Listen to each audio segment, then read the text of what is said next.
আসসালামু আলাইকুম প্রিয় বন্ধুরা, আশা করি ভালো আছেন। আপনাদের মাঝে এখন যে রোগটি সম্পর্কে বিস্তারিত আলোচনা করবো সেটা হলো ত্রুটিযুক্ত চক্ষু ও চক্ষুর দৃষ্টি। ত্রুটিযুক্ত দৃষ্টি তিন প্রকার হয়ে থাকে, যথা ক্ষীণদৃষ্টি বা মায়োপিয়া এবং দূরদৃষ্টি বা হাইপারমেট্রোপিয়া এবং অসমদৃষ্টি বা অ্যাস্টিগ্ম্যাটিজম। আর জানাবো এই রোগটি কেন হয়, এই রোগটি হলে কি করণীয় এবং এই রোগটির চিকিৎসা কি এবং লক্ষণ কি। তবে তার পূর্বে যারা আমার ভিডিওটি দেখছেন তারা ভিডিওর নিচে ফলো বাটন চাপ দিয়ে সাথে থাকুন, যাতে নতুন নতুন রোগ সম্পর্কে বিস্তারিত জানতে পারেন। এবং যারা ইউটিউব থেকে দেখছেন তারা চ্যানেলটি সাবস্ক্রাইব করে সাথে থাকুন। ভিডিওটি সামান্যতম ভালো লাগলে অবশ্যই লাইক শেয়ার ও কমেন্ট করে অন্যকে দেখা শুরু করে দিবেন। তো চলুন শুরু করা যাক। ক্ষীণ দৃষ্টির এত ত্রুটি হলে রোগীর দূরের বস্তু ভালোভাবে দেখতে পায় না, অর্থাৎ দূরের জিনিস দেখতে পায় না, কাছের জিনিস মোটামুটি দেখতে পায়। দূরের দৃষ্টি দূরের জিনিসগুলো ভালো করে দেখতে পায় না, এটাকে বলে ক্ষীণ দৃষ্টি। দৃষ্টির এত ত্রুটি হলে রোগী দূরের বস্তু ভালোভাবে দেখতে পায় না। বিশেষ করে কাঁচের বস্তু দেখতে সাধারণত সমস্যা হয় না, অসুবিধা হয় না। দূরের বস্তু দেখতে অসুবিধা হওয়ার জন্য যে সমস্ত ছাত্রছাত্রীর দৃষ্টির এত ত্রুটিতে আক্রান্ত হয় তাদের ক্লাসের ব্ল্যাকবোর্ডের লেখা ভালোভাবে পড়তে পারে না, তাই ক্লাসে অমনোযোগী হয়ে পড়ে। অনেকে টিভির ছবিগুলো ঝাপসা দেখে এবং ভালোভাবে দেখতে পায় না। এখন জানাবো এর চিকিৎসা কি। এর চিকিৎসা হলো উপযুক্ত পরীক্ষার মাধ্যমে অবতল লেন্স বা মাইনাস চশমা ব্যবহার করতে হবে এবং এর ত্রুটি সেরে যাবে। অর্থাৎ দূরের বস্তু দেখতে না পারলে সেক্ষেত্রে আমাদের অবতল মাইনাস লেন্স ব্যবহার করতে হবে। সেটা ডাক্তার পরামর্শ অনুযায়ী পরীক্ষা করে -1, -0.5, -2 যেটা ভালো লাগে ডাক্তার পরীক্ষা নিরীক্ষা করে ওই চশমাটা ওই পাওয়ারটাই রোগীকে সাজেস্ট করবে এবং ওটা ব্যবহার করতে হবে। আর দূরদৃষ্টি এতটুকু রোগী সাধারণত দূরের জিনিস ভালোভাবে দেখতে পায় দূরদৃষ্টি ভালোভাবে দেখতে হয়, কিন্তু কাছের জিনিস ভালোভাবে দেখতে পায় না, এটাকে বলে দূরদৃষ্টি।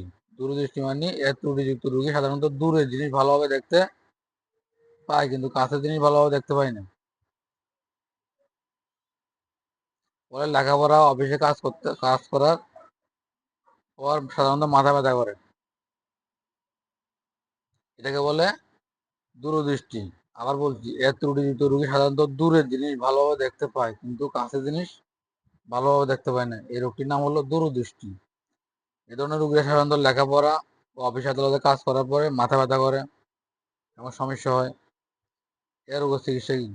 এ রোগের চিকিৎসা সাধারণত উপযুক্ত পরীক্ষার মাধ্যমে উত্তল লেন্স অর্থাৎ প্লাস চশমা ব্যবহার করতে হবে। প্লাস চশমা ব্যবহার করলে এই সমস্ত ত্রুটিগুলো কেটে যায়। এখন জানাবো অসমদৃষ্টি কি? দূরের বা কাছের দেখতে অসুবিধা হয়, মাথা ব্যথা করে, মাথা ঘুরে, অর্থাৎ দূরের জিনিসও দেখতে অসুবিধা হয় এবং কাছের জিনিসও দেখতে অসুবিধা হয়। এ ধরনের রোগীদেরকে বলে অসমদৃষ্টি সম্পন্ন রোগী। এ ধরনের রোগীদের কি চিকিৎসা দিতে হবে? এ ধরনের রোগীদের চিকিৎসা দিতে হবে উপযুক্ত পরীক্ষার মাধ্যমে ক্লিনিক্যাল লেন্সের চশমা ব্যবহার করতে হবে। তাহলে ক্লিনিক্যাল লেন্সের চশমা ব্যবহার করতে হবে। সেক্ষেত্রে বিশেষ করে চালসের দৃষ্টি, আরটা হচ্ছে সালসের দৃষ্টি, অর্থাৎ 40 শুদ্ধ। যাদের 40 শুদ্ধ দৃষ্টি সমস্যা দেখা দেয়, কাঁচের জিনিস দেখতে অসুবিধা হয়, অনেকের ক্ষেত্রে দূরের জিনিস দেখতে অসুবিধা হয়, সেটাকে বলে চালসের দৃষ্টি। 40 বছর বয়সের পর যাদের এই রোগটি হয়ে থাকে তাদেরকে বলে চালসের দৃষ্টি রোগী। অর্থাৎ 40-এর পর বয়সের পর চোখে সাধারণত এত ত্রুটি দেখা দেয়।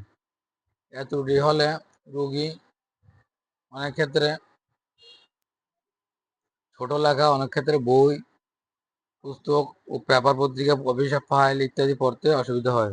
কিন্তু লেখাগুলো দূরের সারলে ভালোভাবে দেখতে পায়, কাছে আনলে দেখতে পায় না। লেখাপড়া করার পর অফিসে কাজ করার পরে মাথা ব্যথা করে। এ ধরনের রোগীদের বলে চালছে বা 40 শুদ্ধ রোগী। এ ধরনের রোগীদের কি চিকিৎসা দিতে হবে? এ ধরনের রোগীদের চিকিৎসার ক্ষেত্রে পরীক্ষার মাধ্যমে নিকটের জন্য উত্তর লেন্স চশমা ব্যবহার করতে হবে। এই চশমা শুধু নিকটের কাজ করে, যেমন পড়ালেখা, সেলাই কাজ ইত্যাদি কাজে ব্যবহার করতে হয়।